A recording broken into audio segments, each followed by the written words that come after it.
உங்களுடைய வணக்கத்தை நான் தெரிவிச்சுக்கிறேன்.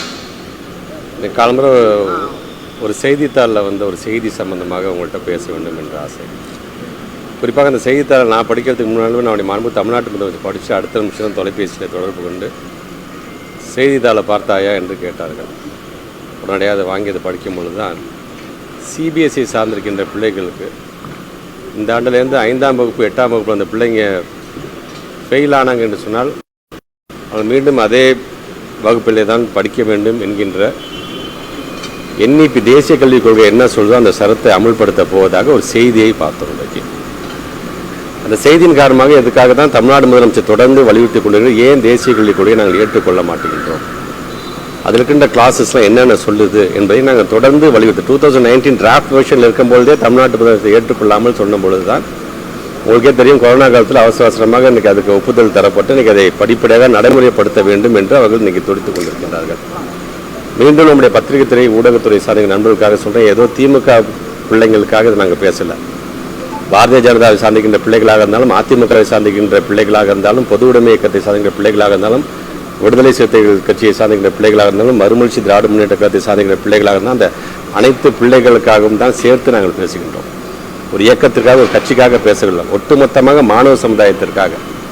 இன்றைக்கி 5ஆம் வகுப்பு 8ஆம் வகுப்பு படிக்கக்கூடிய பிள்ளைகள் ஃபெயில் ஆகிட்டாங்க அப்படின்னா மீண்டும் 5ஆம் வகுப்பே படிக்கட்டும். ரிசல்ட் ஒரு 2 மாதம் கால அவகாசம், அதுக்குள்ளே அந்த பிள்ளைங்க எப்படியாச்சும் நீங்கள் தேர்ச்சி பெற வச்சுருங்க, இல்லைன்னா அந்த பிள்ளைங்க தனியாக டியூஷன் வைங்க, அந்த பிள்ளைங்களை நீங்கள் பாஸ் பண்ண வச்சுங்க. அப்படி இல்லைன்னா திருப்பி அந்த பிள்ளைங்க 5ஆம் வகுப்பே படிக்கணும், 8ஆம் வகுப்பே படிக்க வேண்டும் என்று சொல்கிறார் என்று சொன்னால், இன்றைக்கு எலிமெண்ட்ரி என்று வரும்போது ட்ராப் அவுட்டே இல்லாத ஒரு மாநிலமாக நம்ம இருக்கின்றோம். 5ஆம் வகுப்பு படிக்கிற பிள்ளைகிட்ட போய் நீங்கள் ப்ரெஷரை போட்டு, அந்த பெற்றவங்களுக்கு ஒரு ப்ரெஷரை போட்டு கடனை உடனே வாங்கி அப்படியே சிபிஎஸ்சி ஸ்கூலில் சேர்க்கிற பிள்ளைங்க அந்த பெற்றவங்க எப்படிப்பட்ட ப்ரெஷருக்கு ஆளாவார்கள்? அந்த பிள்ளைங்களுக்கு என்ன தெரியும்? 5 வயசு படிக்கிற பிள்ளைங்கள்ட்ட நீங்கள் என்னென்னு உட்காந்து நீங்கள் தனியாக நீங்கள் அட்வைஸ் பண்ணுவீங்க. அடுத்தது 8ஆம் வகுப்பு படிக்கக்கூடிய பிள்ளைகள், right to compulsory education act படி 1ஆம்லேருந்து 8ஆம் வகுப்பு படிக்கக்கூடிய பிள்ளைகளுக்கு நம்ம ஆல் பாஸ் போட்டு 9ஆம் வகுப்புலேருந்து எவாலுவேஷனை கொண்டு போகும்போது தான் ட்ராப் அவுட்டே இல்லாமல் இருக்கும். இல்லைன்னா எஜுகேஷன் சிஸ்டத்தை விட்டு அந்த பிள்ளைங்க வெளியில் போயிடுவாங்க.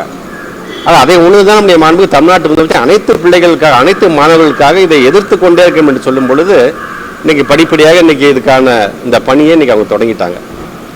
இன்றைக்கி அரசு பள்ளியை சாதிக்க நாம் ரைட் டு எஜுகேஷன் ஆக்ட் நமக்கு என்ன சொல்லுது என்கின்ற விதத்தில் நாம் நம்முடைய பிள்ளைகளை நம்ம பாதுகாத்துட்டோம். நமக்கு பெருமையாக இருக்குது, சந்தோஷமாக இருக்கின்றது. ஒரு பாதுகாவலனாக நம்முடைய மாண்பு தமிழ்நாட்டு முதலமைச்சர் விளங்குகிறார், நமக்கு அது மிக பெருமை.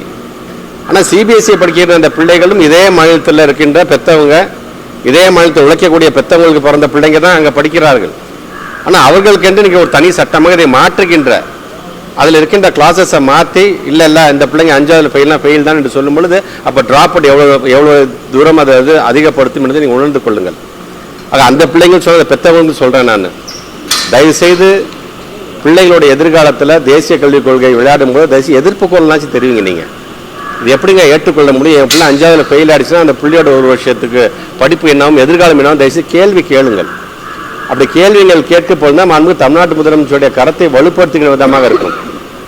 ஒரு கட்சிக்காக இயக்கத்திற்காக நான் கேட்குறோம், இந்த எஜுகேஷன் சிஸ்டத்திற்காக நான் கேட்குறோம். படிக்கக்கூடிய 1,29,00,000 பிள்ளைகள் நம்முடைய தமிழ்நாட்டிற்கு அவர்களாக சேர்த்து தான் நாங்கள் பேசுகின்றோம். ஒரு தமிழ்நாட்டுடைய முதலமைச்சர் பல்வேறு பணிகள் இருக்கிறது என்று சொல்லும்போது பதஷ்டப்பட்டு காலகட்டத்தில் தொலைபேசியை தொடர்பு கொண்டு பேச வேண்டிய அவசியம் என்ன? நாட்டின் எதிர்காலம் என்று வந்தால் அது நாளைய தலைவர்களாக இருக்கக்கூடிய நம்முடைய மாணவ செல்வங்கள் மீது வைத்திருக்கிற நம்பிக்கை, அப்படி மீது வைத்திருக்கின்ற அன்பு, அதன் காரணமாகத்தான் ஒவ்வொரு முறையும் நம்முடைய போர்டு எக்ஸாம் ரிசல்ட் வரும்போது நாம் அவர்களை ஊக்கப்படுத்துகிறவர்கள் நம்முடைய தமிழ்நாட்டு முதலமைச்சர் அந்த வாழ்த்து செய்தி சொல்லுகிறார் என்று சொல்லும்போது எனக்கு 5ஆம் வகுப்பு பிள்ளைங்களுக்கு அந்த ப்ரெஷரை எனக்கு ஏற்றுகிறார்களே, அதை எப்படி ஏற்றுக்கொள்ள முடியும் என்பதற்காகத்தான் இதை நான் சொல்கிறேன். பெற்றவர்கள் நான் வைக்கின்ற வேண்டுகோள், தயவுசெய்து இது போன்று ஏதாவது உங்கள்கிட்ட கையெழுத்து வாங்கி 5ஆவதுல ஃபெயிலாக உங்கள் பிள்ளை ஃபெயில்னு ஒத்துக்க அப்படின்னு தயவுசெய்து கையெழுத்து வாங்க, தயவுசெய்து எதிர்த்து கேள்வி கேளுங்கள். இது எப்படி சாத்தியப்படும் என்று எதிர்த்து கேள்வி கேளுங்கள் என்பதற்காகத்தான் உடனடியாக நம்முடைய பத்திரிகை துறை ஊடகத்துறை சார்ந்த நண்பர்கள் மூலமாக இதை வெளிப்படுத்த வேண்டும். ஒரு பள்ளிக்கல்வித்துறை அமைச்சராக இதை பார்த்துட்டு வேடிக்கை பார்த்துட்டு சும்மா இருக்க முடியாது. எனக்கு மேல் இருக்கின்ற தலைமை ஆசிரியராக இருக்கக்கூடிய மாண்பு தமிழ்நாட்டு முதலமைச்சர் அடுத்த நிமிஷமே இது சார்ந்து நீங்கள் உடனடியாக ஒரு நல்ல தெளிவான ஒரு செய்தியை நீ பத்திரிகை துறை நான் ஊடகத்துறை நம்ம சொல்ல வேண்டும் என்று சொல்லுங்கள். அந்த அடிப்படையில் தான் உங்களையும் நான் சந்தித்து சொல்லியிருக்கிறேன். ஆக இதை மக்களிடம் பெற்றோர்களிடம் எடுத்து செல்கிற பணியில் நீங்களும் ஈடுபட வேண்டும் என்கிற அந்த கோரிக்கை வைப்பதற்காகத்தான் உடையாக அழைத்திருக்கின்றனர். என்னுடைய அழைப்பை ஏற்று வருகை தந்தவர்கள் அனைவருக்கும் என்னுடைய நன்றி. பிளே ஸ்டோர் மற்றும் ஆப் ஸ்டோரில் இருந்து பாலிமர் செயலியை QR கோடு மூலம் பதிவிறக்கம் செய்யுங்கள். செய்திகளை உடனுக்குடன் பெறுங்கள்.